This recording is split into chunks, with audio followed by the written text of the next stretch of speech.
autoregulasi. Tapi kalau sudah jangka panjang, dia sudah melibatkan hormon yang melibatkan fungsi daripada ginjal dalam mengatur keseimbangan cairan tubuh. Regulasi daripada sistem kardiovaskular itu termasuk nanti mengatur volume daripada stroke volume, kemudian heart rate, dan tekanan darah, agar nanti suplai darah itu bisa memenuhi kebutuhan. Jadi mekanismenya melibatkan sistem saraf, hormonal, ya, kemudian yang lokal faktor ini autoregulasi, dalam hal ini masih di tingkat lokal. Jadi dalam hal regulasi tadi akan menjadikan homeostasis, ya, mekanisme homeostasisnya. Jadi kalau dia jangka pendeknya, ya, atau akut, itu dia akan mengubah, ya, nilai cardiac output dan peripheral resistance. Tapi kalau dia jangka panjang atau kronik, maka dia akan mengubah volume darah dan pembuluh darah. Sistemik regulasi dari sistem saraf. Jadi kita ketahui bahwasanya untuk pembuluh darah, ini cerita pembuluh darahnya, seluruh pembuluh darah kecuali kapiler dan venul dia mengandung otot polos, dan otot polos itu dipersarapi oleh sistem saraf otonom. Maka seluruh pembuluh darah dia akan menerima serabut saraf motorik yang dari sistem saraf simpatis, ya, karena nanti dia punya plexus yang merupakan ujung dari noradrenergik, kemudian untuk yang simpatis, kemudian untuk yang parasimpatis dia memiliki cholinergic fiber. Dan ini plexusnya ini terutama terletak di lapisan tunika adventitia dari arterial.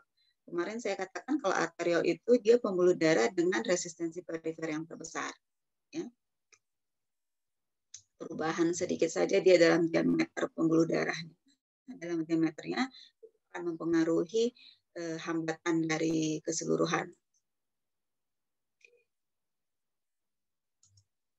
Jadi faktor-faktor yang mempengaruhi diameter kaliber, ya, diameter arterial adalah, jadi kalau dia konstriksi, jadi nanti lihat lagi, ya, tentang cholinergic fiber sama adrenergic fiber, ya. Jadi kalau dia konstriksi karena faktor neural itu kalau terjadi peningkatan impuls dari sistem saraf simpatis, dilatasi itu pengurangan atau berkurangnya impuls saraf simpatis atau aktivasi daripada simpatis cholinergic vasodilator. Jadi untuk otot rangka, dia saraf simpatisnya itu ujungnya itu adalah cholinergic. Ini yang menyebabkan ketika kita berolahraga, ya, ketika olahraga itu kan aktivasi simpatis dia kan fight or flight, ya. Nah, jadi untuk yang otot rangka, pembuluh darahnya itu adalah cholinergic, ya, ujung sarafnya itu cholinergic, sympathetic cholinergic fiber. Jadi ketika dia aktivasi simpatis, yang terjadi adalah pada saat olahraga untuk otot rangka itu adalah dilatasi. Tetapi untuk pembuluh darah yang lain, ya, terutama misalnya visceral dan pokoknya kecuali otot rangka, nah, maka dia akan mengalami vasokonstriksi. Oke, untuk saraf, untuk jantung, ya, dia kemarin sudah kita bahas, dia juga menerima impuls noradrenergic simpatetik, ya. Jadi kalau terjadi aktivasi simpatis, maka terjadi chronotropic effect, yaitu heart rate menjadi meningkat, dan inotropic effect, yaitu kekuatan kontraksi akan meningkat. Dan ketika dia meningkatkan aktivasi simpatis, ya, dengan menyebabkan tadi impuls ke adrenergic fiber, dia menghambat stimulasi dari vagus, ya, dengan menghambat pelepasan, dengan meningkatkan sekresi neuropeptida Y.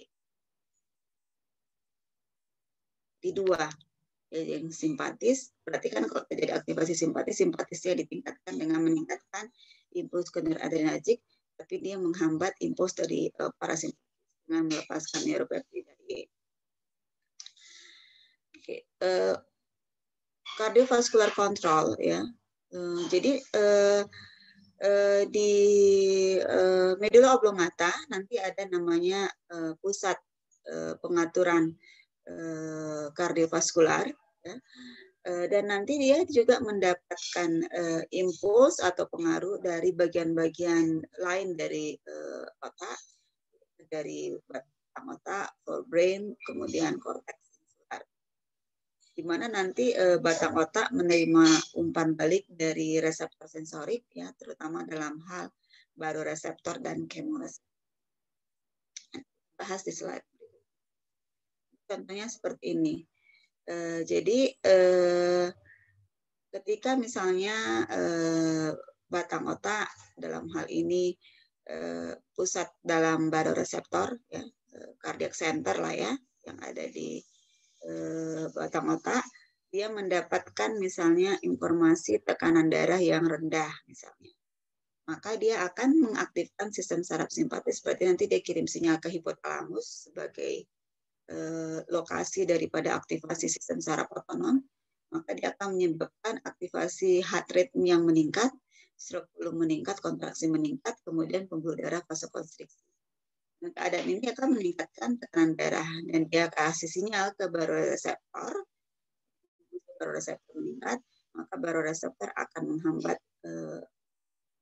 brainstem supaya heart rate dikembalikan ke nilai normal, stroke volume-nya dikurangi, pembuluh darahnya pun tidak lagi mengalami vasokonstriksi.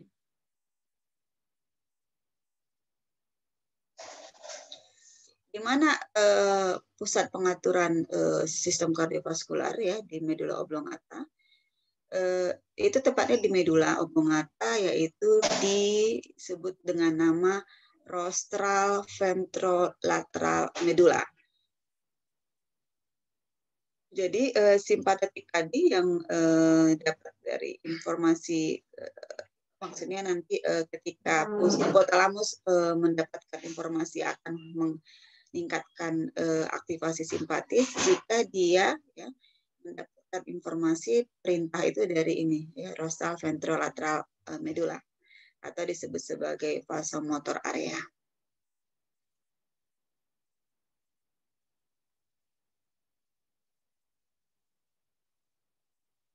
Jadi neuron-neuronnya itu terletak di daerah bagian permukaan dari medula oblongata.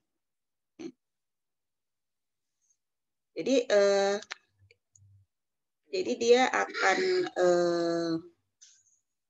mengirimkan sinyal ya ke sympathetic nerve. Kemudian nanti akson dari neuron RVLM tadi ya akan berjalan secara dorsal dan medial ya. Kemudian turun ke lateral daripada medula spinalis menuju ke thoracolumbar ya. Di bagian intermediolateral brecolum atau ML. Lagi kalau saraf simpatis itu kan dia fibernya itu dari thoracolumbar keluarnya.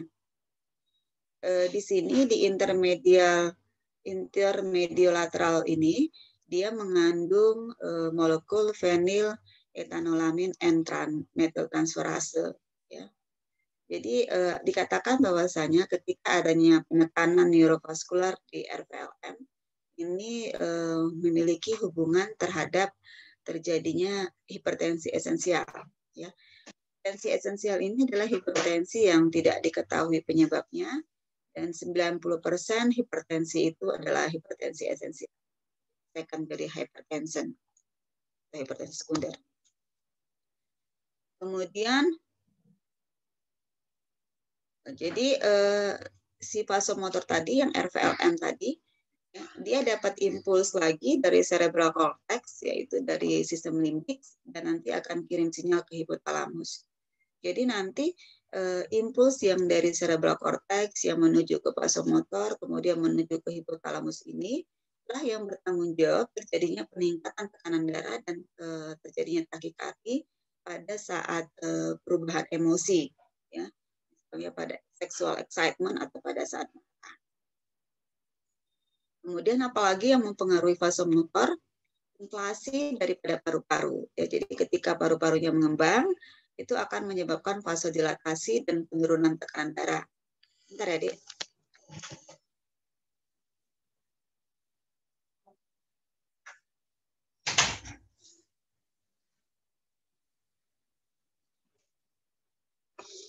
Inflasi dari paru-paru akan menyebabkan vasodilatasi dan penurunan tekanan darah yang melalui afferent nervus vagus ya. Jadi dari paru-paru ya, dia akan ke vasomotor ya. Sehingga nanti karena dia inflasi ya kan, nanti dari vasomotor dia menyebabkan impuls simpatis berkurang, impuls parasimpatis meningkat. Jadi menghambat discharge dari vasomotor. Inilah vasodilatasi dan penurunan tekanan darah. Oke, jadi faktor-faktor yang mempengaruhi aktivitas di RVLM. Jadi stimulasi langsung itu ketika terjadi perubahan CO2 dan hipoksia, ya, berkapnia dan hipoksia. Kemudian excitatory input ya yang meningkatkan impuls simpatis ini ketika ada informasi dari korteks, kemudian dari mesencephalic dari aqueductal gray, dari reticular formasi, nyeri, somatic afferent, kemudian dari chemoreceptor. Inhibitory inputnya dari korteks ya. Jadi korteks bisa inhibitory, bisa excitatory. Dari caudal ventrolateral medulla, caudal medullary ravenuclei ya. Kemudian inflasi daripada paru, kemudian dari baroreseptor. Dari baroreseptor nanti dia akan menghambat motor simpatisnya dikurangi.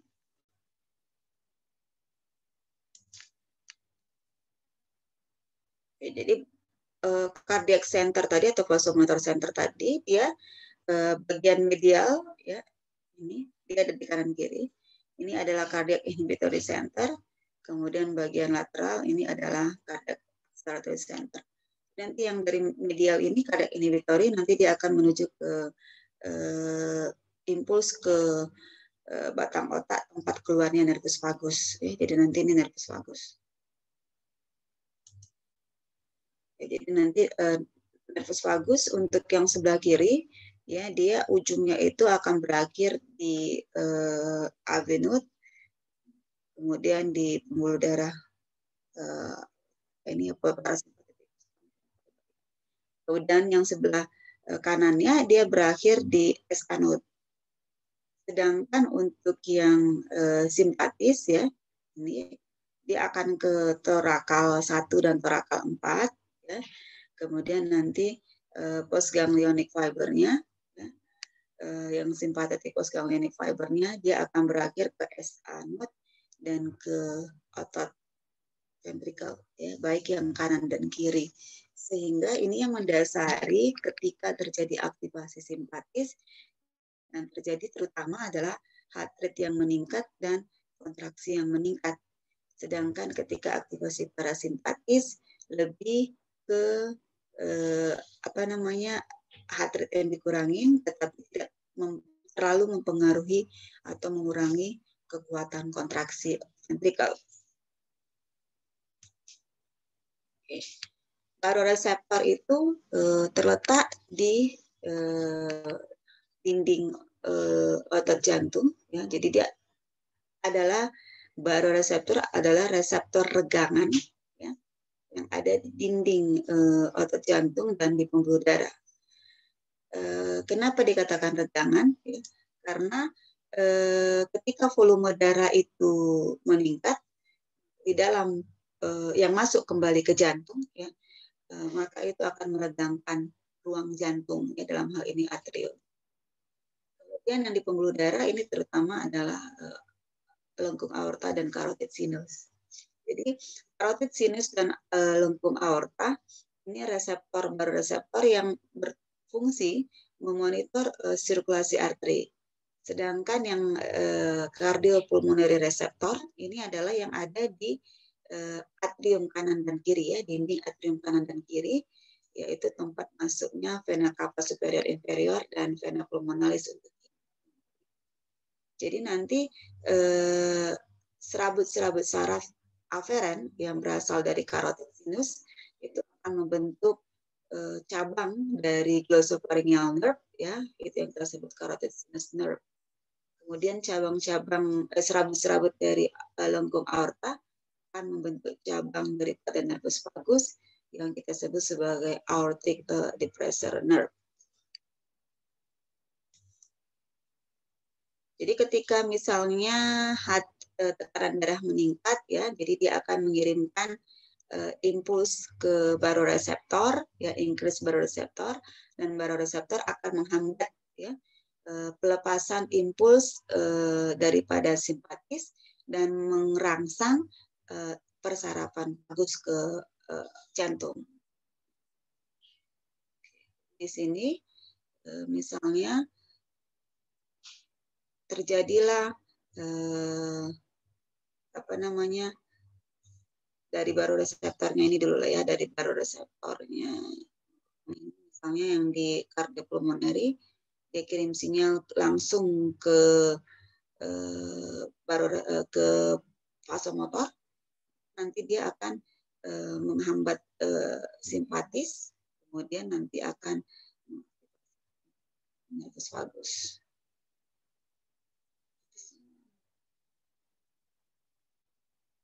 Jadi neuron-neuron di nukleus dari traktus ini, NTS ini traktus solitarius, ya, akan menuju dan mengaktifkan preganglionik parasimpatik neuron di nukleus ambiguus. Oke, ini nukleus ambiguus, ini nukleus solitarius. Kemudian berapa berada di dorsal motor nuklei dari vagus. Kemudian nukleus ini mengandung vagal motor neuron yang juga mengirimkan impuls ke saluran cerna. Jadi kan nervus vagus kan dia sampai ke organ-organ pencernaan, organ-organ reproduksi, ya. Jadi kalau terjadi aktivasi parasimpatis yang dirangsang, maka yang terjadi adalah vasodilatasi, venodilatasi, hipertensi, bradikardi, dan penurunan kadar batuk. Jadi baroreseptor ini ternyata sifatnya dia lebih sensitif terhadap perubahan tekanan yang pulsatil, yang berubah-ubah, ya, dibandingkan tekanan yang konstan. Sehingga jadi pada keadaan kronik hipertensi, kan harusnya kan baroreseptor ini menimbulkan refleks, ya, refleks baroreseptor. Jadi kalau misalnya terjadi peningkatan tekanan darah, maka dia akan refleks menurunkan simpatis dan meningkatkan discharge parasimpatis. Tapi pada kronik hipertensi, maka refleks itu akan diriset nilai rentang normal tekanan darahnya. Ya, jadi akibatnya dia mempertahankan tekanan darah itu di tekanan darah yang lebih tinggi. Jadi harusnya misalnya di 120 dia baroreseptornya set point-nya, tapi karena chronic hypertension, jadi bisa aja nanti set point-nya itu jadi 140, di resetnya lagi. Dan itu berbahaya, ya.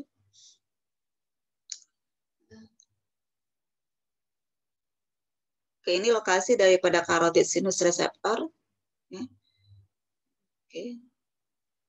Carotid sinus receptor ke glossopharyngeal, ya. Kemudian ini yang aortic arch receptor, ini yang kita sebut tadi sebagai aortic depressor nerve, ya. Jadi dia aortic arch receptor, nanti dia impulsnya ditangkap aortic depressor nerve, terus kan ya, di aortic depressor nerve. Oke, jadi baroreseptor pertama sangat berperan pada pengaturan tekanan darah jangka pendek, ya. Jadi nanti aktivasi refleks baroreseptor tadi akan menyebabkan penyesuaian cepat tekanan darah ketika terjadi perubahan dalam hal postur, volume darah, cardiac output, atau peripheral resistance selama olahraga, ya. Kemudian tapi pada perubahan jangka panjang pada tekanan darah akan menyebabkan kehilangan kemampuan refleks baroreseptor. Ini yang kita sebut sebagai neurogenic hypertension. Oke, ini masuk kita ke regangan di atrium dan cardiopulmonary receptor. atrial atau band bridge reflex, ya, ini adalah aktivasi simpatis yang diakibatkan oleh penumpukan darah di atrium, ya, yang akan menyebabkan stimulasi SA node, ya kan, kemudian stimulasi baroreseptor di atrium yang menyebabkan peningkatan stimulasi sistem saraf simpatis. Jadi ketika venous rhythm-nya banyak, ya, maka nanti akan terjadi peregangan daripada atrial dan cardiopulmonary receptor, dan ini akan menyebabkan aktivasi daripada SA node dan aktivasi daripada sistem saraf simpatis.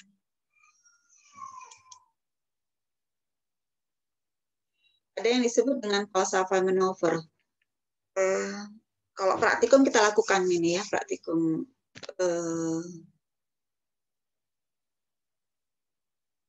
yang langsung, ya, nggak online. Valsalva maneuver ini adalah suatu keadaan ketika ekspresi yang dipaksa melawan glotis yang ketutup. Nah, ini terjadi misalnya waktu batuk, kemudian ngedan waktu defekasi, atau waktu mengangkat benda yang berat. Nah, itu kita melakukan Valsalva maneuver, jadi waktu ngedan. Jadi ketika tekanan darah yang meningkat pada saat straining tadi, mengedan tadi, itu menyebabkan tekanan intratorakal meningkat, ya, sehingga menambah tekanan di darah di dalam pembuluh darah aorta.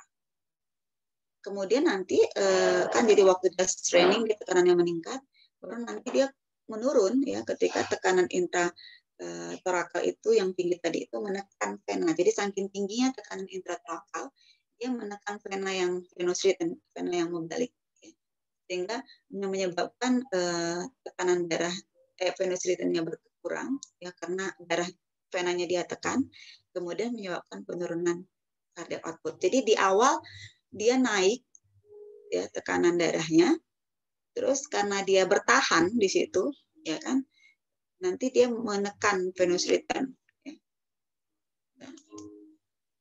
Dan penurunan di tekanan darah tadi dan tekanan nadi itu akan menghambat baroreseptor. Jadi kan akibatnya kan nanti baroreseptor menilai itu adalah suatu adanya hambatan penurunan tekanan darah, ya, penurunan tekanan darah, sehingga terjadi takikardi dan peningkatan peripheral resistance.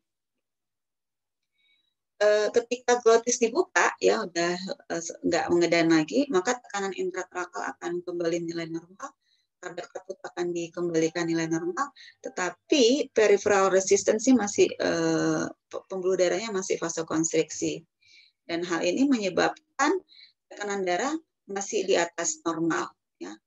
Dan ini akan merangsang baroreseptor mengalami lagi bradikardi, dan nanti turun lagi kembali ke, jadi tunggu bradikardi dulu, dia baru turun lagi ke normal. Ini dibaca berulang lagi, ya. Ya. Jadi di awal ngedan dia tekanannya meningkat karena peningkatan tekanan intratorakal. Ya, kan?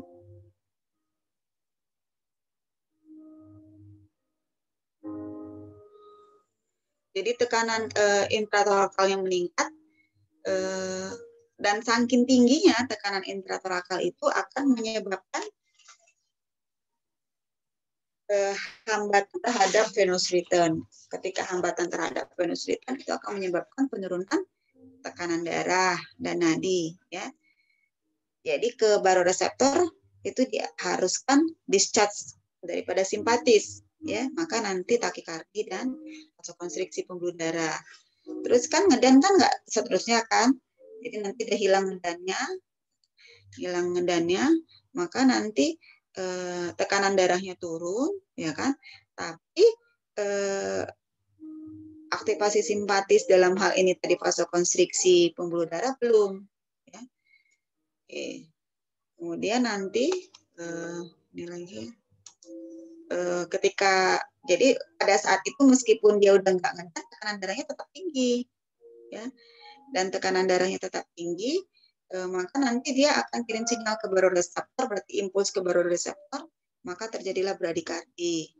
Terjadi bradikardi, baru nanti udah bradikardi yang tadi takikardi kan awalnya, maka tekanan darahnya kembali normal.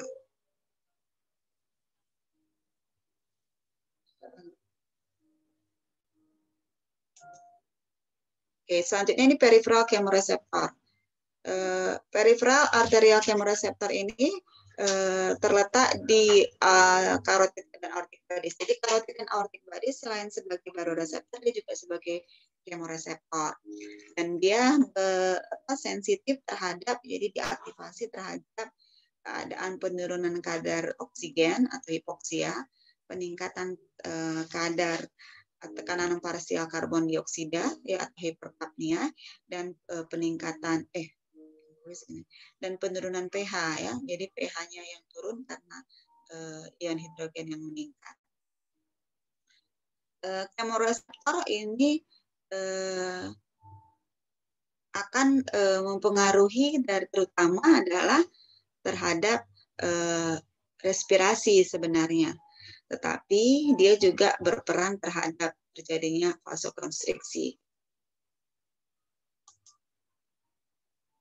Itu yang chemoreceptor perifer. Ada lagi chemoreceptor sentral. Chemoreceptor sentral ini berada di cairan otak ya, yaitu di ventrolateral daripada medulla oblongata. Ya. Sentral chemoreceptor berada di ventrolateral permukaan pada medulla oblongata. Jadi kalau misalnya terjadi peningkatan tekanan intrakranial, ini sehubungan dengan kardiovaskular ya, Dek. Ketika terjadi peningkatan tekanan intrakranial, maka supply ke neuron RPLM itu akan meningkat ya, sehingga terjadi lokal hipoksia dan hiperkapnia, dan terjadi peningkatan discharge ke chemoreceptor ya. Dan ini akan menyebabkan peningkatan tekanan darah ya, atau kita sebut sebagai casing reflex ya, untuk supaya aliran darah ke medula itu dikembalikan ke normal. Ya, ini maksudnya kompromis ini berkurang. Jadi cerita tentang baroreseptor tadi pathway-nya seperti ini ya. Jadi ketika terjadi peningkatan tekanan darah, maka impuls ke baroreseptor akan meningkat. Bentar deh ya.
Oke, selanjutnya ini ya. Jadi impuls di baroreseptor, kita lanjutkan ya, Dek.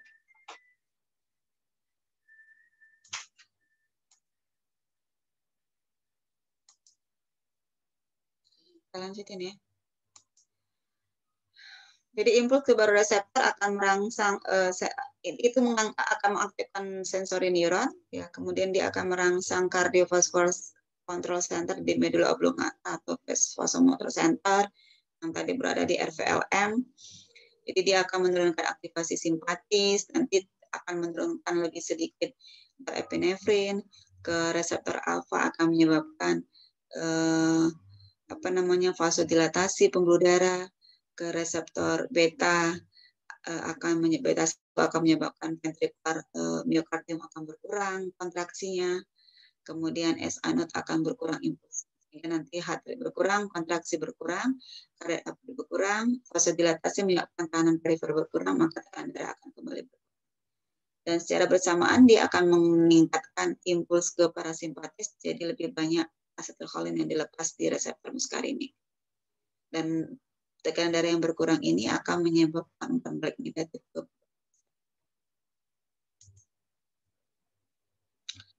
Selanjutnya tentang regulasi lokal. Regulasi lokal ini kemampuan intrinsik atau kemampuan daripada jaringan itu secara lokal untuk mengatur kecepatan aliran darahnya. Jadi ada dua, ada yang myogenik, ada yang metabolik. Jadi kalau yang myogenik teori dari regulasi autoregulasi ini adalah ketika terjadi misalnya peningkatan tekanan darah kan berarti kan kecepatan aliran harus meningkat. Maka ketika terjadi peningkatan tekanan darah maka aliran darah akan meningkat. Supaya aliran darah yang nggak terlalu meningkat maka pembuluh darahnya akan vasokonstriksi sehingga menghambat aliran. Jadi aliran darahnya diharapkan tetap konstan. Itu teori mekanisme autoregulasi. Kemudian kalau mekanisme autoregulasi secara metabolik adalah ketika misalnya ada suatu bahan yang bersifat vasodilator, ya kan, maka nanti bahan-bahan tersebut kan akan menyebabkan dilatasi pembuluh darah. Ya. Maka ini akan jadi ketika misalnya suatu jaringan itu aktif, ya suatu jaringan itu aktif, maka kan dia akan menghasilkan bahan-bahan kimiawi sebagai aktifnya itu kan merupakan suatu contohnya metabolisme yang meningkat. Jadi produk yang dia hasilkan dari jaringan yang aktif itu adalah bahan-bahan yang bersifat vasodilator. Oke. Maka nanti dia akan menyebabkan dilatasi pembuluh darah. Jadi akibatnya nanti flow tadi aliran di situ menjadi meningkat ya. Jadi supaya tidak menumpuk di situ. Jadi kalau misalnya nggak perlu ya, maka dia akan dibawa pergi. Jadi contoh bahan-bahan yang bersifat vasodilatasi itu apa? Hipoksia, ya. pH yang rendah, ya asidosis, kemudian hiperkapnia, hiperosmolaritas, suhu yang meningkat, penumpukan kadar laktat, kalium, histamin, adenosin, ini semua vasodilator. Jadi dia menyebabkan vasodilatasi. Kalau dia yang menyebabkan vasokonstriksi, misalnya ketika ada perdarahan, ya. Ketika ada injury pada pembuluh darah, maka pembuluh darah akan menyebabkan mekanisme hemostasis, vasokonstriksi pembuluh darah, terus nanti platelet melepaskan serotonin, menyebabkan vasokonstriksi lagi. Kemudian penurunan suhu. Ya. Selain itu ada lagi bahan-bahan yang disekresikan oleh endotelium. Jadi endotelium dia menghasilkan growth factor dan bahan-bahan vasoaktif seperti prostaglandin, tromboksan, nitric oxide, dan endothelin. Jadi pada keadaan normal, bahan-bahan yang bersifat vasokonstriktor dan bersifat vasodilator ini itu dalam keadaan seimbang. Ya. Jadi ada prostacyclin dengan tromboksan A2 yang fungsinya saling berlawanan. Ya. Prostacyclin dihasilkan oleh sel endotel, menghambat agregasi platelet dan menyebabkan dilatasi, sedangkan tromboksan A2 dihasilkan platelet, menyebabkan agregasi trombosit dan menyebabkan vasokonstriksi. Kemudian ada nitric oxide, nama lainnya adalah endothelium derived relaxing factor. Ini disintesa dari arginin oleh nitric oxide sintase. Untuk yang kita bahas di sini terutama nitric oxide sintase 3. Ini yang dijumpai pada sel endotel, dia akan diaktifkan oleh konsentrasi intrasel yang meningkat. Jadi dia akan mengubah arginin nanti menjadi nitric oxide. Terus dia yang mengaktifkan nitric oxide sintase 3 apa? Kalsium intrasel yang meningkat, vasodilator, asetilkolin, dan kadikinin. Jadi ada asetilkolin, bradikinin, shear stress, kemudian kalsium intrasel yang meningkat, maka akan mengaktifkan nitrik oksida sintase 3, dan dia akan mengubah arginin menjadi nitrik oksida. Dan nitrik oksida akan mengaktifkan siklik GMP sehingga terjadi vasodilatasi. Yang lawannya itu endotelin, ini merupakan suatu vasokonstriktor. Ini bahan-bahan yang bersifat vasokonstriktor dan vasodilator. Kemudian hormon, ini saya cepatkan ya. Ini hormon, saya langsung ke sini aja. Jadi ada renin, angiotensin, aldosteron system. Jadi ketika terjadi penurunan tekanan darah, renin akan ginjal akan melepaskan, tepatnya juxtaglomerular cell akan melepaskan renin. Renin akan mengubah angiotensinogen yang berasal dari hati menjadi angiotensin 1. Angiotensin 1 oleh enzim converting, ya, angiotensin converting enzim yang berasal dari alveoli, ya, dan endotelium akan mengubah angiotensin 1 menjadi angiotensin 2. Efek angiotensin 2 ke adrenal cortex akan merangsang sekresi aldosteron. Kemudian ke pembuluh darah dia akan menyebabkan vasokonstriksi. Dan nanti tambahan lagi nggak ada di sini ya, angiotensin 2 dia juga akan merangsang hipofisis posterior untuk menghasilkan ADH, antidiuretik hormon. Ketika aldosteron disekresi, dia akan menuju sel targetnya di tubulus ginjal untuk meningkatkan reabsorpsi natrium. Ketika terjadi reabsorpsi natrium, akan terjadi reabsorpsi air. Dan ini akan menyebabkan volume darah meningkat, venous rhythm meningkat, stroke volume meningkat, kardiak output meningkat, dan tekanan darah. Vasokonstriksi akan menyebabkan total peripheral resistance meningkat dan menyebabkan tekanan darah meningkat. Kemudian lawannya daripada si renin itu adalah ini sama seperti tadi, ntar ya, anti-atrial natriuretic peptide. Jadi kalau renin tadi karena penurunan tekanan darah, kalau atrial natriuretic peptide dia karena peningkatan tekanan darah. Jadi dia akan menghambat pelepasan renin, menghambat pelepasan aldosteron dan ADH, sehingga nanti vasodilatasi, penurunan volume darah, dan tadi tekanan darah yang meningkat akan berkurang. Apa yang merangsang ANT, tekanan darah yang meningkat yang menyebabkan regangan daripada atrium.